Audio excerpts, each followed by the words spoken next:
soy yo para que el gran rey me aceptase? Me encontró en mi perdición su amor por mí, oh, su amor por mí. Libre soy en él, libre en verdad. Soy hijo de Dios, sí lo soy. Libre soy, él me rescató, su gracia en mí. Aun siendo yo pecador, Él murió por mí. Él murió por mí. Libre soy en Él, libre en verdad. Soy hijo de Dios, sí lo soy. En tu casa, Dios, sitio hay para mí. Soy hijo de Dios, sí lo soy. Escogido, perdonado, yo soy quien dices que soy. Vas conmigo a mi lado, yo soy quien dices que soy. Escogido, perdonado, yo soy quien dices que soy. Vas conmigo a mi lado, yo soy quien dices que soy. Yo soy quien dices que soy. Libre soy en Él, libre en verdad. Soy hijo de Dios, sí lo soy. En tu casa, Dios, sitio hay para mí. Soy hijo de Dios, sí lo soy. En tu casa, Dios, sitio hay para mí. Soy hijo de Dios, sí lo soy.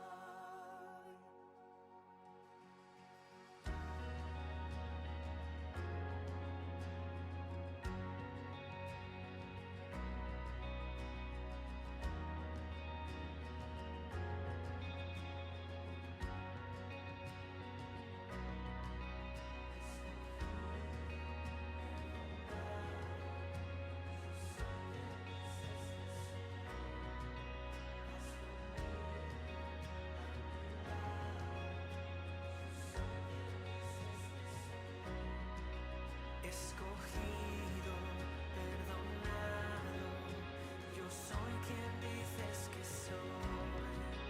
Vas conmigo a mi lado, yo soy quien dices que soy. Escogido, perdonado, yo soy quien dices que soy. Vas conmigo a mi lado, yo soy quien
Un saludo muy especial para cada uno de ustedes, mis hermanos, que están escuchando en esta hora este compartir de la palabra de Dios.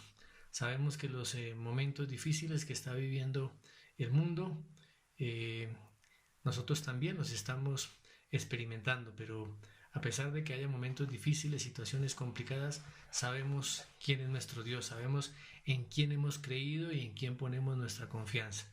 La palabra de Dios dice que el mundo y su plenitud pertenecen a Dios, que Él la creó, Él la sustenta, Él hace todas las cosas en medio nuestro. Nada de lo que pasa a nuestro alrededor se escapa de la voluntad de Dios. Así es que tenemos que estar confiados y atentos a lo que Dios quiere hacer. Aprovechemos estos tiempos en que estamos en casa, en que estamos en familia, para estar meditando en la palabra, para estar estudiando la palabra, para estar en oración, para compartir con nuestra familia esos momentos que muchas veces en el agite diario de nuestra vida cotidiana no tenemos. Así es que vamos a continuar con nuestro estudio que hemos venido haciendo del Evangelio según San Marcos. Ya hemos estudiado 2 capítulos completos. Hoy continuamos con el capítulo 3 desde el verso 13 en adelante, desde el verso 13 al 19. Así es que los animo a que busquen sus Biblias y a que miremos este texto. Dice así la palabra de Dios en el Evangelio de San Marcos, capítulo 3, verso 13 al verso 19. Dice: después subió al monte y llamó así a los que él quiso, y vinieron a él.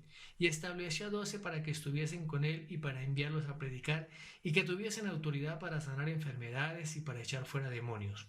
A Simón, a quien puso por sobrenombre Pedro, a Jacob, hijo de Zebedeo, y a Juan, hermano de Jacob, a quien se apellidó Boanerges, esto es, hijos del trueno, a Andrés, Felipe, Bartolomé, Mateo, Tomás, Jacobo, hijo de Alfeo, Tadeo, Simón el canonista, y Judas Iscariote, el que le entregó, y vinieron a casa.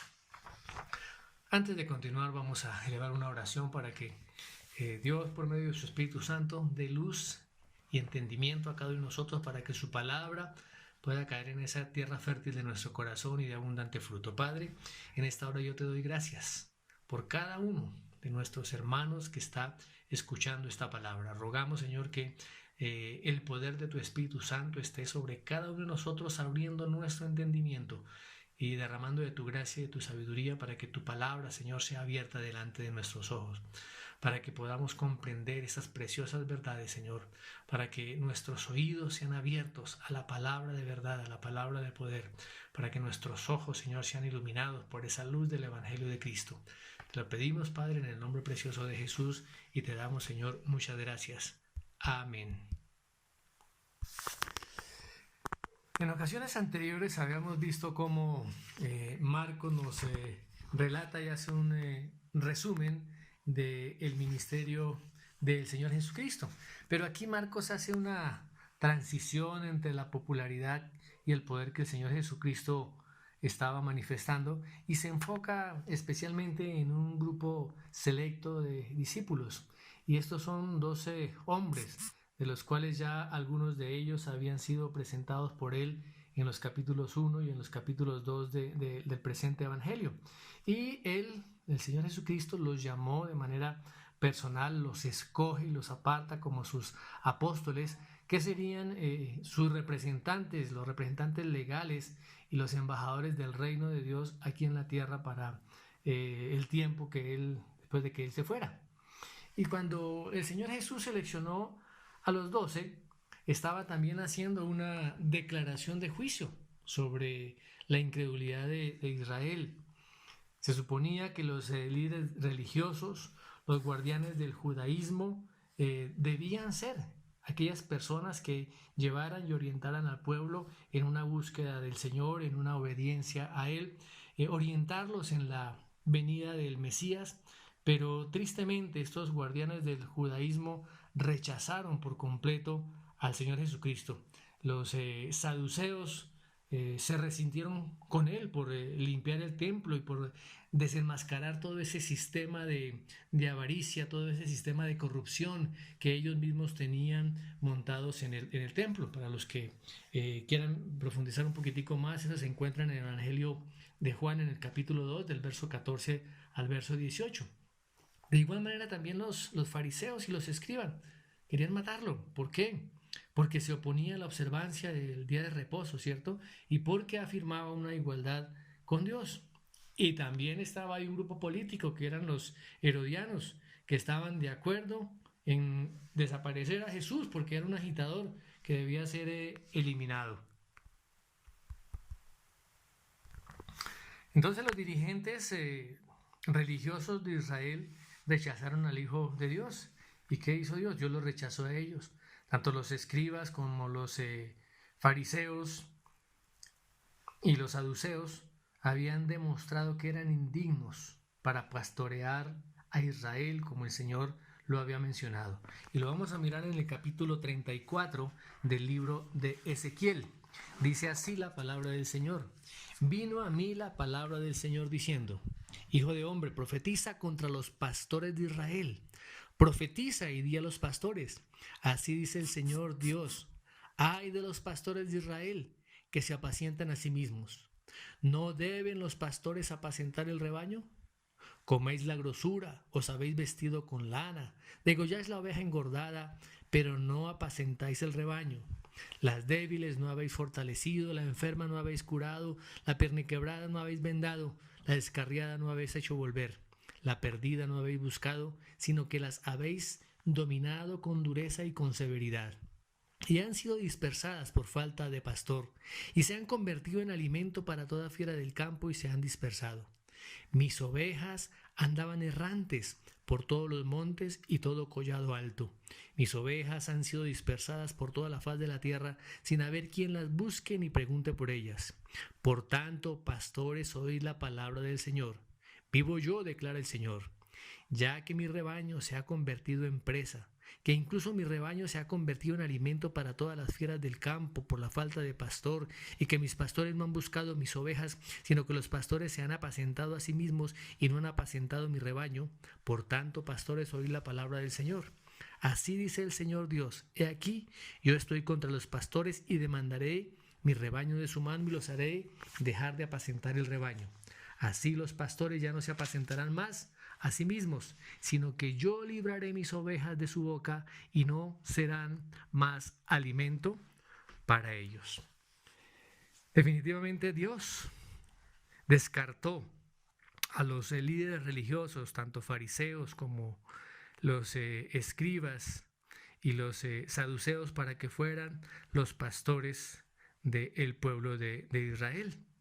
Estaban totalmente descalificados para representar a Dios. Ellos realmente malinterpretaban el Antiguo Testamento y corrompían al pueblo. Y como dice la palabra también allí en Mateo 23:15, que producían hijos del infierno. Ellos creían que eran los iluminados con relación a Dios, pero en realidad, como dice también allí en Mateo 15:14, dice, eran ciegos, guías de ciegos. Ellos creían que eran los protectores y los proveedores de la palabra de Dios para el pueblo, cuando en verdad habían sustituido los mandamientos de Dios con tradiciones de hombres, con tradiciones de los rabinos, y habían cambiado verdaderamente la palabra de Dios. Aunque se habían convencido de que estaban agradando a Dios, al Dios de sus padres, en realidad, como dice el Señor Jesucristo, ustedes son hijos de su padre el diablo, dice allá en Juan 8:44.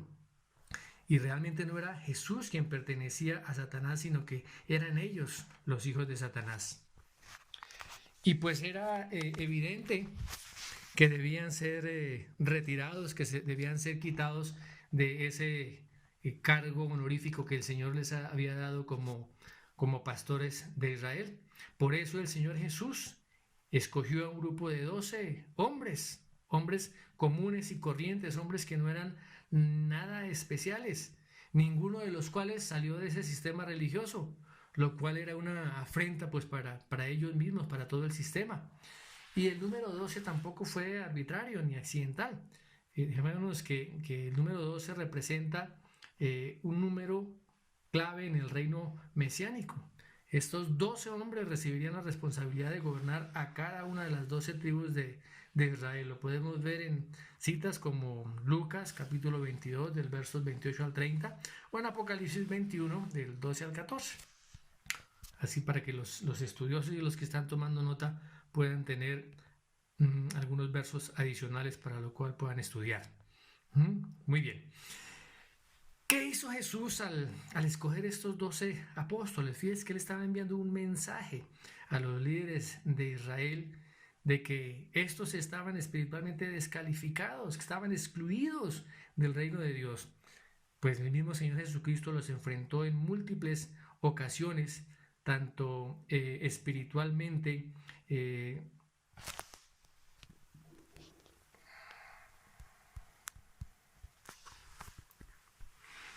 Ahora, ¿cuál fue la respuesta que tuvo el Señor Jesús de parte de los fariseos, de los saduceos y de toda la parte religiosa de Israel? En lugar de arrepentirse, ellos tomaron la determinación de matarlos, de matar al Señor Jesucristo. Ahora, el Señor Jesús sabía del odio que estas personas le tenían a él y que finalmente lo llevaría a la muerte. De tal manera, el Señor conocía lo que él debía pasar por la cruz. La cruz era inminente. De igual manera que él estaba muy consciente de todas las cosas que le ocurrirían más adelante. Así es que él preparó a esos 12 hombres para que fueran sus mensajeros, para que continuaran el trabajo y la labor que el mismo Señor Jesucristo había comenzado.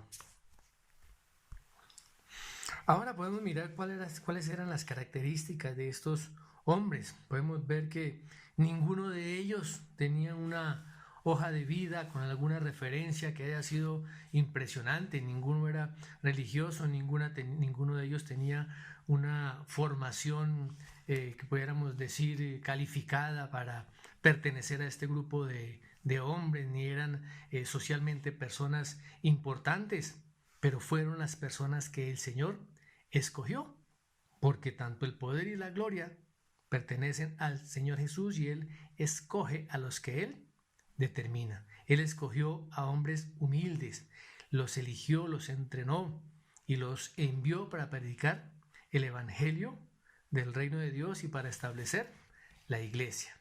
Miremos lo que dice Marcos. Dice que después Jesús subió al monte y llamó así a los que él quiso. Fíjense que este subir al monte, ¿sí? Previamente dice que había pasado la noche orando a Dios. Tuvo una comunión especial con el Padre y dice que él llamó a los que él quiso. También en Lucas nos hace referencia, en Lucas capítulo 6, verso 12, nos hace referencia que él llamó a los que él quiso, porque había estado toda la noche orando al Padre. Antes de esta situación ya había llamado a algunos, en el caso por ejemplo de Pedro, en el caso de Andrés, de Jacobo y de Juan, que está aquí en el primer capítulo de este mismo evangelio de Marcos, en el capítulo 1, versos 16 al 20, y había también llamado a Mateo, que nos relata también el capítulo 2 del verso 14 y 15. Ahora el Señor comisionaba a esos 5 hombres junto con otros 7 para que fueran sus apóstoles. Ahora, no fue que ellos se ofrecieran como voluntarios, aunque tampoco llegaron de manera obligada. Más bien el Señor Jesucristo fue el que tomó la iniciativa de buscar a sus discípulos. Por eso en Juan 15, 16 dice, no me elegisteis vosotros a mí, sino que yo os elegí a vosotros, y os he puesto para que llevéis fruto, y vuestro fruto permanezca, para que todo lo que pidiereis al Padre en mi nombre, Él os lo dé. Fíjense que hasta este momento estos 12 hombres habían seguido a Cristo como parte del grupo más amplio de discípulos. Fíjense que no eran solamente los 12 los que lo seguían, sino eran muchos discípulos, ¿sí? Pero estos 12 fueron sacados, fueron extraídos de ese grupo más amplio de discípulos. De tal manera que ahora la mayor parte del tiempo del Señor Jesucristo iba a ser dedicado a ellos, para enseñarles, para capacitarlos y para formarlos como discípulos de Él. Marcos expresa básicamente 2 razones por las que Jesús estableció a 12. La primera que nos dice el texto es para que estuviesen con Él. O sea, en una relación continua de día a día, de tiempo íntimo con Cristo. O sea que esos 12 serían orientados personalmente, entrenados personalmente por el Mesías. Serían capacitados como aprendices, hombres que serían responsables de llevar, extender el mensaje del Evangelio de Cristo, de establecer la sana doctrina, de sentar las bases de la iglesia, como lo dice allá Efesios capítulo 2, verso 20. Y fijémonos que durante el resto del ministerio terrenal de Jesús, él dedicó la mayor parte del tiempo para prepararlos, para entrenarlos. Como en segundo lugar, dice la palabra que él nombró a estos hombres para enviarlos a predicar. Fue la primera generación de estos hombres heraldos de las buenas nuevas de salvación, siguiendo los pasos de su Señor. Debía ir y predicar el evangelio del reino de Dios. Fijémonos que Jesús fue predicador de igual manera como Juan el Bautista y los profetas del Antiguo Testamento. Y los discípulos debían de seguir ese legado, de predicar la verdad del evangelio del reino de Dios. Ahora, el llamamiento de estos discípulos no iba a ser fácil porque todo el sistema religioso de Israel solo tenía desprecio tanto por Jesús como por sus discípulos, quienes iban a ser perseguidos. En algunas ocasiones los mismos discípulos a veces no tuvieron la fe necesaria para realizar la tarea. Sin embargo, estos 12 hombres tuvieron la influencia más grande en el mundo que cualquier otro grupo de hombres en la historia. Si no más recordamos, en el día de Pentecostés, cuando Pedro se levantó a predicar, 3,000 personas llegaron a la fe que salva. Y en las semanas siguientes y en los meses siguientes, bajo la predicación, decenas de miles de personas más aceptaron al Señor Jesucristo como su Salvador.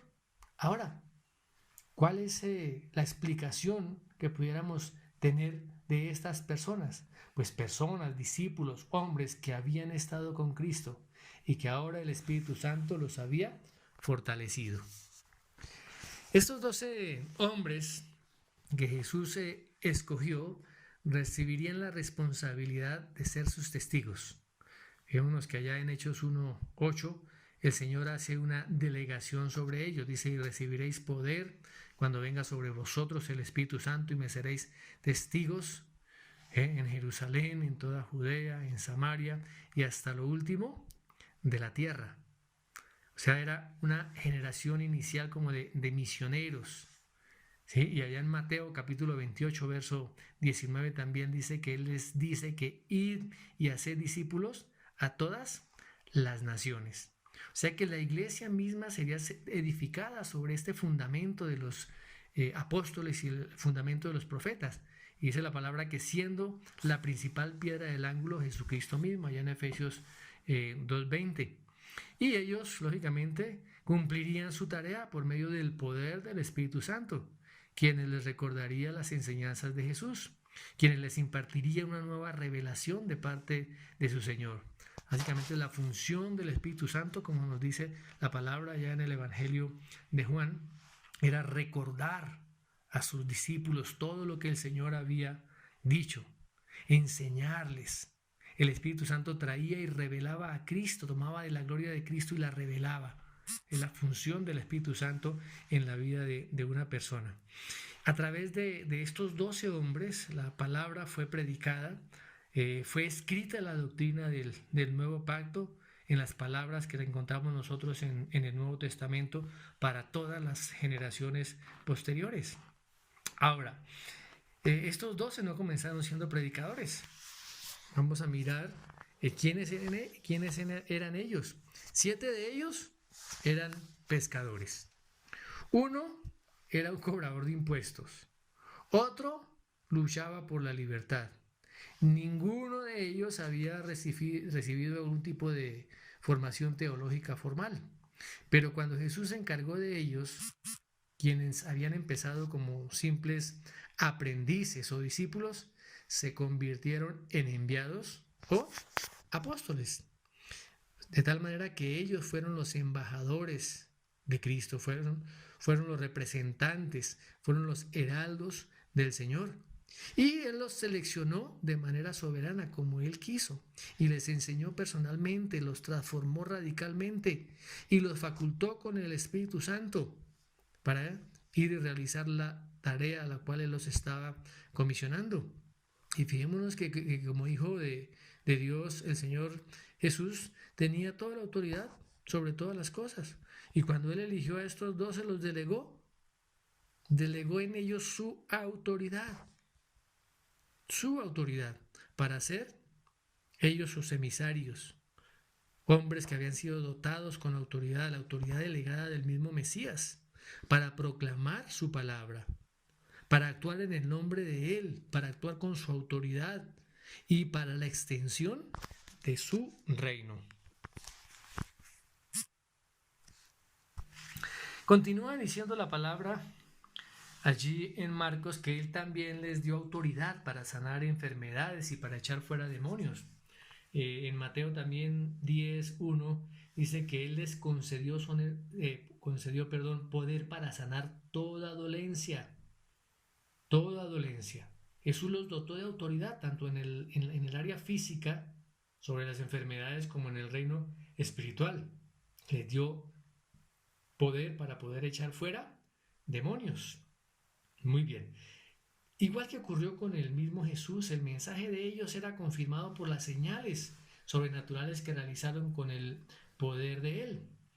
Al hablar del mensaje de salvación, miremos lo que nos dice el autor de Hebreos. Dice, habiendo sido anunciada primeramente por el Señor, nos fue confirmada por los que oyeron, es decir, los apóstoles, testificando Dios juntamente con ellos con señales y prodigios y diversos milagros y el repartimiento del Espíritu según su voluntad. Eso está en el libro a los Hebreos en el capítulo 2 versos 3 y 4. Dios dotó a estos hombres del poder del Espíritu Santo para hacer señales, para traer sanidades, para hacer liberaciones de demonios. Esto daba testimonio del evangelio que estaban predicando, del evangelio del reino de Dios. Muy bien, esos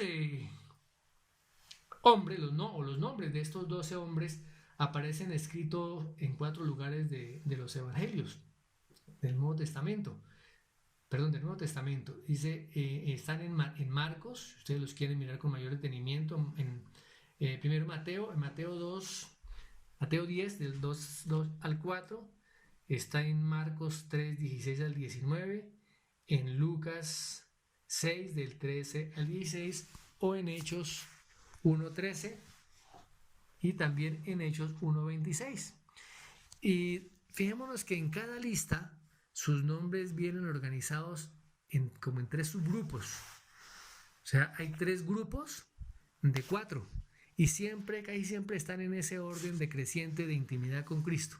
Vamos a mirar cuál fue el primer grupo. Fíjense que está compuesto por 2 pares de hermanos, que fue Pedro junto con su hermano Andrés y Jacobo junto con su hermano Juan. El segundo grupo incluye a Felipe, a Natanael, a Mateo y a Tomás, otros 4 hombres. Y el tercer grupo, ahí se encuentra Jacobo, el hijo de Alfeo, Tadeo, Simón el Celote y Judas Iscariote, quien más adelante sería reemplazado por Matías. Lo podemos ver en Hechos capítulo 1, verso 26. Muy bien. Y en cada lista de los 12 apóstoles, vémonos que Pedro siempre aparece primero. ¿Qué indica eso? Pues que Pedro fue el vocero de los otros 11. ¿Cómo era Pedro? Parece que Pedro era un hombre de acción, era un hombre impulsivo. A menudo hablaba antes de pensar. Y este hábito, un mal hábito que tenía, en muchas ocasiones le ocasionó problemas. Pero no obstante, el Señor transformaría a Pedro en el líder de los apóstoles, un hombre cimentado, un hombre firme. Por eso Jesús le puso por sobrenombre Pedro, que significa roca. Muy bien. Cuando Jesús conoció a Pedro, no era una roca, no era una roca, pero llegaría a ser el predicador dominante entre los apóstoles y sería uno de los pilares en la iglesia primitiva. Algunos estudiosos de las escrituras dicen que la historia o el relato del apóstol Pedro es la base precisamente para el evangelio de Marcos. Muy bien. Ahora, vemos que las cartas de Pedro demuestran un profundo amor por Cristo, que llegó a caracterizarlo como experimentado pastor y un firme teólogo. De acuerdo con la tradición, Pedro fue ejecutado como mártir en Roma, siendo crucificado boca abajo por petición propia, porque no se sintió digno de ser crucificado del mismo modo que su Señor. Muy bien. Al igual que Pedro, Jacobo, hijo de Zebedeo, y Juan, hermano de Jacob, también tendrían sus vidas totalmente transformadas por Jesús. El Señor además los apellidó Boanerges, esto es, hijos del trueno, como dice la palabra. En el caso de Pedro, su sobrenombre indicaba aquello en que Jesús quería que Pedro se convirtiera, en una roca. Pero en el caso de Jacobo y de Juan, su apodo representa una actitud como fanática, como crítica hacia otros que debía abandonar. Al llamarlos hijos del trueno, Jesús les reconoció una actitud injusta que debían evitar. Junto con Pedro, tanto Jacob como Juan estuvieron presentes en la transfiguración. Fíjense que fueron los 3 discípulos a los cuales se les dio el privilegio de ver la gloria de Cristo manifestada allí en el monte de la transfiguración. Estos 3 también estuvieron en el día de Pentecostés reunidos con los otros 120 creyentes y con los demás apóstoles en el día en que nació la iglesia. Ahora, Jacob dice que fue martirizado a inicios de la historia de la iglesia. Dice que fue decapitado por Herodes Agripa a mediados de la década de los 40 después de Cristo. Lo vemos allá en Hechos capítulo 12, verso 2. Y Juan fue el miembro de los 12 que sobrevivió más tiempo. Vivió hasta aproximadamente el año 100 después de Cristo. Escribió 5 libros del Antiguo Testamento y fue exiliado casi al final de su vida. Muy bien. Fíjese que uno de los temas más importantes que trata Juan en sus epístolas es el amor. Y él resalta el cambio radical realizado en la vida del antiguo hijo del trueno. Ahora es el apóstol del amor. Muy bien. En este grupo también encontramos a Andrés. Ese fue el último miembro de este primer grupo, el hermano de Pedro. Fijémonos que Andrés había sido discípulo de Juan el Bautista y comenzó a seguir a Jesús a principios de la vida pública de él. Andrés se destaca en los evangelios, es a menudo llevando a las personas a Jesús. Llevó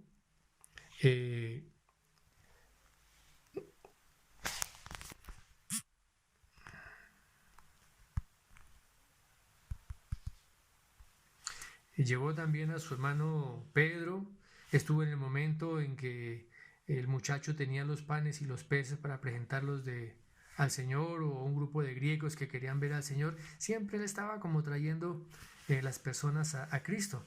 De acuerdo con la tradición, Andrés murió poco después de presentarle el Evangelio de Jesucristo a la esposa de un gobernador provincial. Cuando ella se negó a retractarse de su fe, el furioso esposo hizo crucificar a Andrés en una cruz en forma de X. Y según los historiadores dice que estuvo allí colgado por 2 días y que predicaba el Evangelio a todos los que pasaban hasta que finalmente murió. ¡Qué tenacidad! ¡Qué decisión! Muy bien. Aquí terminamos el primer grupo. En el siguiente grupo, como mencionamos, se menciona primero a Felipe, que es como el líder de ese segundo grupo. Dice que Felipe era de Betsaida, ya en Juan 1:44 dice que era de Betsaida, el mismo pueblo natal de Pedro y de Andrés. Y fijémonos que antes de la alimentación de los 5.000, Felipe pues le preguntó al Señor que dónde podrían comprar pan para tantas personas. En el aposento alto también fue Felipe quien dijo al Señor Jesús, muéstranos al Padre y nos basta. ¿Y qué le dijo Jesús en respuesta? Dice, tanto tiempo hace que estoy con vosotros y no me habéis conocido, Felipe. El que me ha visto a mí ha visto al Padre. ¿Cómo pues decís tú, muéstranos al Padre? Fíjense que aquí pues se muestra la torpeza de Felipe en estas dos ocasiones y que no era solamente una característica de él, sino de todos los discípulos, quienes con el tiempo lograron entender la verdad completa acerca de Jesús. Pero esto ocurrió después de la resurrección de Cristo. Muy bien. El segundo apóstol mencionado en este segundo grupo es Bartolomé. Y Bartolomé comenzó a seguir a Jesús por medio de la influencia de Felipe. Lo podemos mirar ahí en Juan 1:45. Su nombre significa hijo de Tolmai, que en realidad era un apellido. Su primer nombre era Natanael, que significa dado por Dios. Y fue a Natanael a quien Jesús le dijo, he aquí un verdadero israelita en quien no hay engaño. Está en Juan 1:47. O sea que Bartolomé era el mismo Natanael, para que no nos vayamos a equivocar. Muy bien, el tercer nombre que se menciona en este grupo es el de Mateo, que ya lo vimos en algunas ocasiones anteriores, que era un ex recaudador de impuestos que fue presentado por Marcos. Al igual que todos los que cobraban impuestos para Roma, se trataba pues de un individuo despreciado a quien el Salvador dio el privilegio de escribir el primer evangelio. Y para terminar, este segundo grupo se encuentra Tomás. El sobrenombre que se le daba a Tomás era Dídimo, que en griego significa gemelo. Muy bien. En ese mismo versículo de Juan 11:16, Tomás, de manera valiente, aunque pesimista, les dijo a los demás discípulos, vamos también nosotros para que muramos con él. Y ese pesimismo volvió a surgir después de la resurrección, cuando Tomás se negó a creer lo que decían los otros apóstoles de que Jesús estaba vivo. Él no lo creyó, pero cuando presenció al Cristo resucitado, la respuesta de Tomás fue definitiva. Allá en el versículo 28 del capítulo 20 de Juan, Tomás dice, Señor mío y Dios mío. Ahora, la tradición de la iglesia, historia de la iglesia, afirma que Tomás llevó el evangelio a la India, donde finalmente murió siendo martirizado. Muy bien. Terminando este segundo grupo, empezamos el tercero. En el tercer grupo se encuentra mencionado Jacob, hijo de Alfeo, el que lidera ese tercer grupo. Pues no se sabe realmente mucho acerca ni de Jacobo ni de su padre Alfeo. Según Marcos 15:40 también se le llamó Jacobo el menor. Él tenía una madre llamada María, quien también seguía a Jesús, pero no hay mayor información acerca de él. El segundo nombre que aparece en este grupo es el de Tadeo, también llamado Judas, hermano de Jacobo. O Judas, también se le menciona, o Judas, no el Iscariote, para diferenciarlo de este último. Pues se sabe también muy poco acerca de Tadeo, aunque algunos comentaristas han sugerido que él es el autor de la epístola de Judas, pues es mejor asignar esa carta a Judas, el medio hermano de Jesús. Eso lo vemos en Marcos 6:3. El tercer nombre que aparece en este grupo finalmente es Simón el Celote. Como su nombre lo sugiere, es un rebelde. Sí, los celotes precisamente era un grupo de rebeldes que luchaban contra los romanos, eran como guerrillas del pueblo de Israel que atacaban a los romanos. Ellos cargaban una daga, precisamente de esa daga se deriva el nombre de celote. Muy bien. Ahora,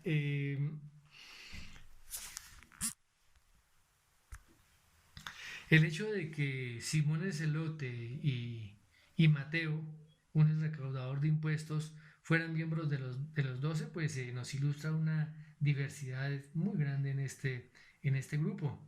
¿Mm? Antes de conocer a Jesús, sin duda Simón no habría tenido reparos en matar a alguien como Mateo para hacer progresar su causa antirromana. ¿Mm? Muy bien. Y como último en la lista se encuentra Judas Iscariote. Siempre se menciona de último en la lista de los apóstoles. Dice, porque entregó a Jesús. Dice que la deserción de Judas pudo haber sido una sorpresa para todos los demás, pero la traición de Judas Iscariote no fue una sorpresa para Jesús. Así él se lo manifestó a sus discípulos. Dice, ¿no os he escogido yo a vosotros los 12 y uno de vosotros es diablo? Él lo menciona ya en Juan 6:70. Jesús supo todo el tiempo que Judas lo traicionaría.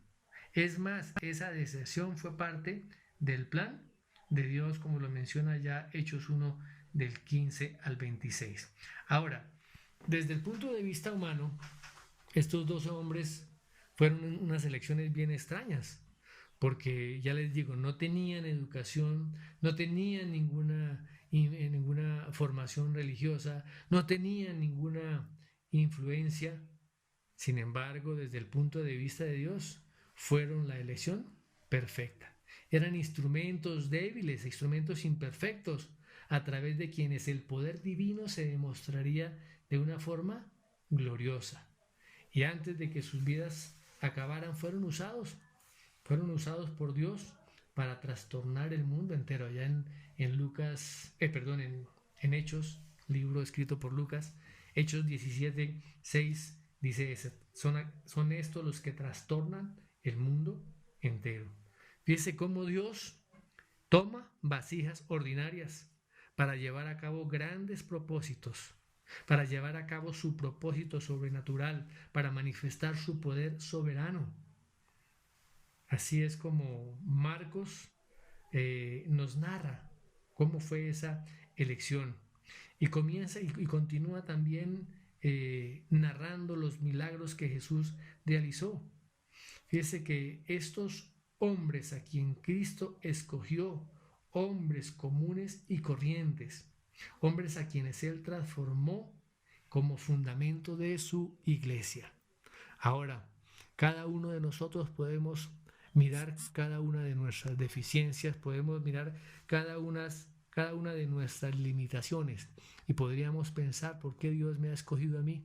¿Por qué Dios me ha llamado a mí si yo no tengo los dones, los talentos, la gracia que podría tener una persona que es llamada y que es convocada para ser testigos del Señor? Pero aquí, a través de la elección de estos hombres comunes y corrientes, hombres ordinarios, vemos cómo Dios es el que elige, Dios es el que escoge y Dios es el que llama. Y Él llamó a estos hombres, de igual manera como nos ha llamado a cada uno de nosotros a ser sus discípulos, a ser aquellos hombres y mujeres que reciben, que están con el Maestro, que comparten diariamente con el Maestro, que se alimentan diariamente de las Escrituras, que están en continua y constante comunión con Él. Hombres y mujeres que aman profundamente al Maestro, hombres que son instruidos, que son guiados por el Espíritu Santo, hombres que han recibido la autoridad, hombres que han sido delegados por Dios para manifestar su poder aquí en la tierra, para que su evangelio corra, para que la palabra de Dios sea conocida en cada uno de los lugares donde quiera que estemos cada uno de estos hombres. Y yo los animo, mis amados hermanos, no despreciemos lo que Dios ha hecho, el llamado que nos ha hecho. Cada uno de nosotros somos un instrumento, una piedra preciosa en las manos de Dios.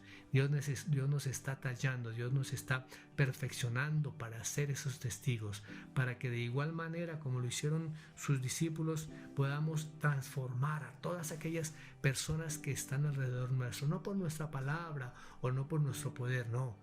Como lo digo, hombres sencillos, hombres incapaces por sí mismos, pero hombres capacitados por el poder del Espíritu Santo y llenos del poder del Espíritu Santo, testificando de la obra de Cristo, testificando del Evangelio de Cristo, siendo testigos allí donde Dios nos ha colocado, allí con nuestros vecinos, allí en el lugar de trabajo, allí en el lugar de estudio, donde quiera que Dios nos ha puesto. Seamos esos discípulos, seamos esos hombres y mujeres valientes para anunciar las buenas nuevas, las buenas noticias. Es nuestro encargo, es nuestro trabajo. Dios te ha llenado con su Espíritu Santo. Dios te está capacitando para ser su testigo. Y Dios quiere utilizarte poderosamente para que seas un instrumento en las manos de Él. Así es que, mi hermano, adelante, adelante. Si Dios está con nosotros, ¿quién contra nosotros? Somos los embajadores, somos los escogidos, somos quien Dios ha llamado para realizar su labor en esta tierra. Muy bien, para terminar, hagamos una oración. Padre, gracias por tu palabra. Gracias porque tú escogiste, Señor, a 12 hombres comunes y corrientes, que fueron tus discípulos y que fueron tus apóstoles, y que llevaron, Señor, la marca de Cristo en sus vidas, que llevaron, Señor, la enseñanza de Cristo en sus corazones, que recibieron el poder del Espíritu Santo para ser testigos y que transformaron, Señor, el mundo. Gracias, amado Dios, porque tú escoges a lo vil y menospreciado del mundo, porque tú escoges lo sencillo, Señor. Gracias, amado Dios. Padre, amo por cada uno de nuestros hermanos que está escuchando esta palabra, para que, Señor, oh Dios, tu Espíritu Santo selle, Señor, cada corazón con ese convencimiento, Señor, de que han sido llamados y que han sido escogidos. Que tu Espíritu Santo dé testimonio a cada uno de sus espíritus de que tú eres realmente el Dios y que somos tus hijos y que somos los encargados de llevar tu palabra, Señor. Que podamos abrir nuestra boca con denuedo, Señor, con el poder, Señor, en nuestros labios, el poder de tu Espíritu Santo, no nuestras propias palabras, no nuestra propia capacidad, Señor, porque nosotros solamente hay debilidad, pero el poder de tu Espíritu, Señor, para predicar y proclamar las buenas nuevas del Evangelio del Reino. Y gracias, oh Dios, gracias porque tú siempre estás con nosotros todos los días de nuestras vidas hasta el fin del mundo. Gracias, Dios, en el nombre precioso de Jesús. Amén.